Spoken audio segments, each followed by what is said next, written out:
now on 81869. Asian Network's Big Debate. So, 10:15 here on The Big Debate. One of the most popular prayer apps used by Muslims around the world has been selling data to the US military. Vice News has discovered that muslimpro and also Muslim Mingle, a dating app, are among a few that have sold their users' location data to a third party who then sold it on. A military spokesman said that the data is used to support special operations missions overseas, and they strictly protect the privacy and legal rights of American citizens. What do you make of this story? Are you surprised that your data can be used like this? Are you surprised or even disappointed at the fact that this has been done by a religious app? Or be honest, should users really have expected something like this, read the terms and conditions a little bit more clearly to figure out exactly which third parties are going to be taking their data? Are we all a little bit complacent when it comes to apps that we download and give our information to? Let me know your thoughts on all of this right now. Drop me a text 81869 or WhatsApp me 07920 500 200. In a moment, I'm going to speak to Asma Yaqub and Imam Abdul Basit, two muslimpro app users. But before that, let's find out just how widespread this is and just a little bit more about whether this is something that is common practice or not with data security and privacy consultant Jamal Ahmed. Jamal, morning. Great to have you on the program. How are you doing? Good morning. I'm doing very well, thank you. Okay. Tell us a little bit then. Are you surprised by this report, by this finding? Well, unfortunately, the sad matter of fact is I'm actually not that surprised. We've seen a number of Muslim organizations offering technological services failing to understand and respect the privacy rights of individuals, especially European unions, and failing to adhere to the General Data Protection Regulations, which came into force in May 2018, which establishes the right to data privacy for European citizens as a basic fundamental human right. Here we see an example of an app that has failed to understand that European citizens have a heightened and extensive rights, basic fundamental human rights when it comes to the data privacy. And what they've done is they've taken data of Muslims around the world, and especially European residents and the residents in the UK. They've passed that on to a third party, and that third party has, by extension, then sold that information, including to the US Army counterinsurgents. Well, let's just make that clear again. So data, your data even perhaps, data of muslimpro app users here in the UK and across Europe has been sold to a third party, which has then also shifted that on to the US military. How do you feel about that? 81869. Now, Jamal, I would say tech literate, but not probably to the level that you are, and I can't imagine many of our listeners are either. So please try and be quite simple with the way that you explain this. But all of this data, our locations, why does it matter? What can companies use this for? Is this something that is innocent, or can it be used for sinister purposes? Well, it all comes down to intentions, isn't it? And so the basic premise behind this is that data is such a valuable commodity, and we've seen people talking about how data is the new oil. So the more data you have on individuals, the more powerful that can be, and you can use it for certain things such as geo-targeting to understand your audience, where their movements are, and you can sell related products or make insights and make calculated decisions. If you're the US Army, however, you can also use that information to understand where your enemy is, how they're behaving, how they're moving around. And if you wanted to send out some drones to do some drone strikes, you can also understand where to target them to effectively destroy your enemy.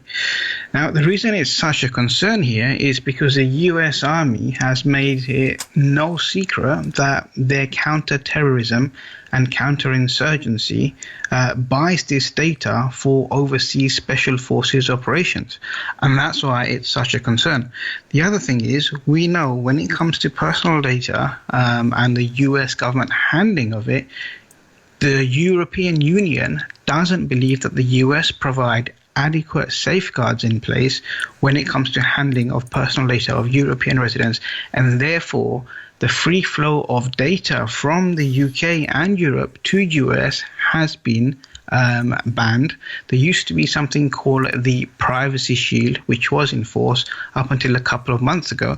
And what the European Union found was that the US actually share that information for purposes which are deemed to be a violation of individual rights.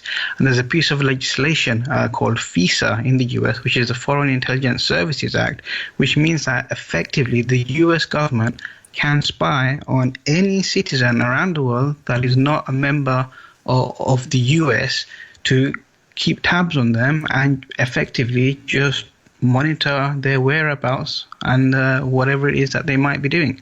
Wow. One of the things that the US has been trying to do for a long time now is to try and understand and map out the movements of individuals and Muslims, especially in the UK.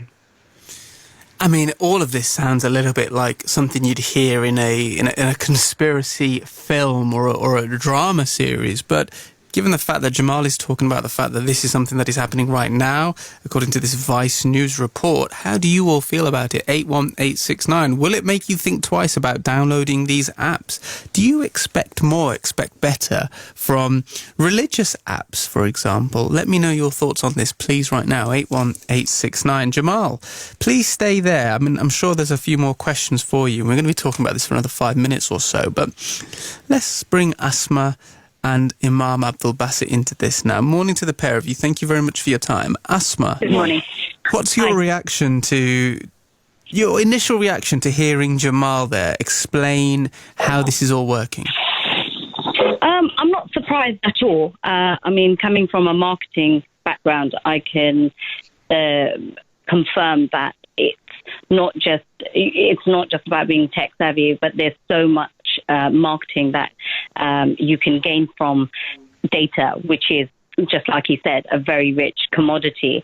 I think when I initially heard of this, there is an implied trust with the organization that you sign up with.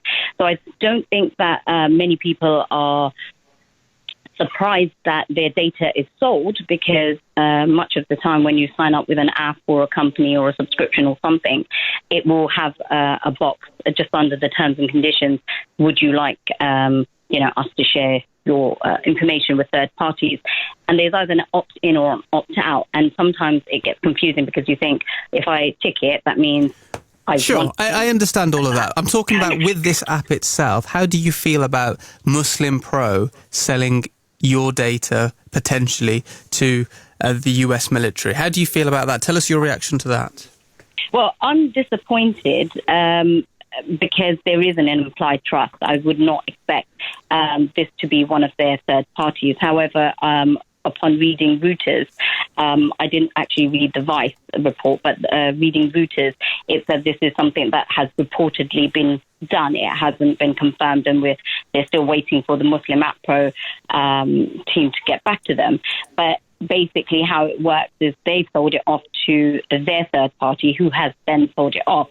So whilst we can all be cross with Muslim Pro, and I am, and I did actually delete my app this morning, how many more apps are we going to delete? Because these apps are selling their the data to a third party. Now, who that third party sells your data to is not something that you're ever really going to know, and they don't need to actually tell you either.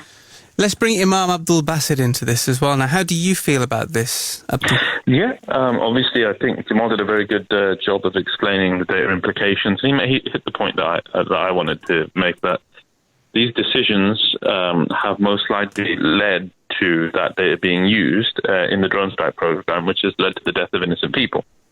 An example of which would be We don't know if that is the case or not.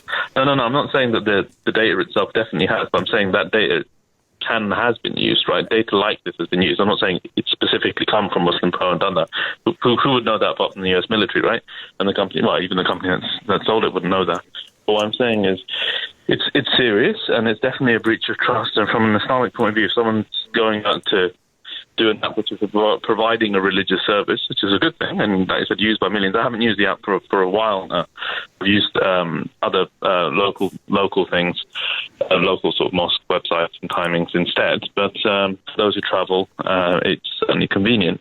It's kind of it's smacked of hypocrisy in that sense. Okay, the best case scenario would be that they sold it onto a second party company, not really knowing or not making due diligence as to what was being done with that data.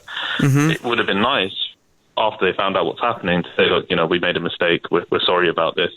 It's not something we're aware of, but now we are. We've cut contact, or we're not going to be sharing clients' data. I think most users. Do you expect more from a religious app?